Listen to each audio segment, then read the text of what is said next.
Now he is mentioned about Kaal standing on one leg for 1,000 years. That's a nice story. When you can't describe something of an area where there's no language to describe it, we make stories. All mystics, all saints have made stories. They have used parables, they have used metaphors, they have used similes, they have made stories. The story is only that the negativity that had to be created to create pairs of opposites. If positive thing, it can't be positive if there's no negative. So the positivity of consciousness had to be matched by a negativity of something else. The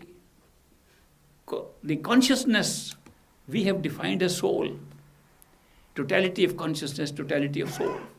Soul is the power that gives us awareness of everything. Everything created by awareness.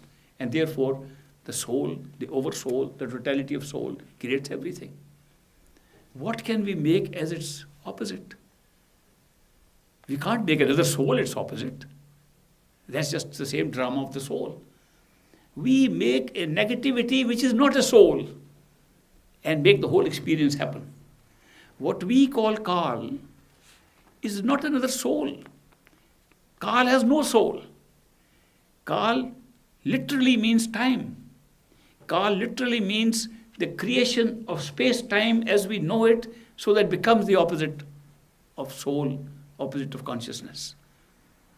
Kaal is merely a function which creates the duality. Kaal is not a being. We make it a being to write a story. Why we say that Kaal stood on his leg for thousands of years is because when these stories were written, there were so many yogis practicing one leg in the river and standing for long times. They were considered to be very perfect yogis.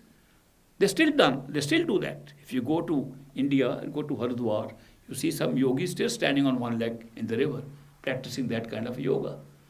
But since those yogis were very strong yogis to stand on one leg for so long, and the longer they could stand, there was sort of a competition amongst them. And the one who outlasted all became the bigger yogi. So those yogis set up a standard that he could do so much, therefore he is very powerful. Now we want to show that the negative energy that was created through time was powerful. So we make a story that Kaal stood on one leg. I'm sure he had no legs. We can say time has a leg, all right. Then the time was created to create a situation, give it power, so that it matches and becomes the opposite of the essential nature of consciousness, which then automatically becomes a positive. There can be no positive if there is no negative. Consciousness is not a positive entity unless there was a negative. So that is why these stories have been told just to show how the juxtaposition was made to enhance the experience of consciousness at all levels. That's what happened.